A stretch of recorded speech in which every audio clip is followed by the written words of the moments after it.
Nandito ako sa Hong Kong kasama ang boyfriend ko at malapit na din kaming ikasal. Tahimik ang buhay namin, nagtatrabaho, nag-iipon, bumubuo ng pangarap.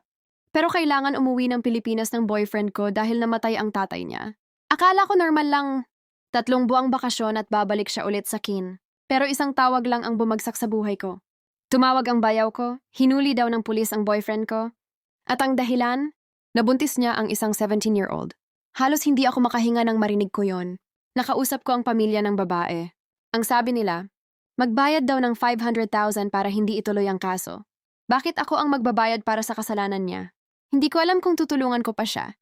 Masakit man pero iniisip ko, dapat ko ba siyang hayaan makulong?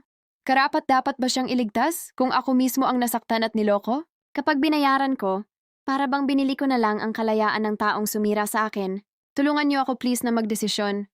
Dapat ko bang iligtas ang boyfriend ko kahit ganito ang ginawa niya? O hayaan ko siyang makulong at harapin ang consequences? Hindi ko na alam kung ano ang tama. Hindi ko na alam kung saan ako lulugar.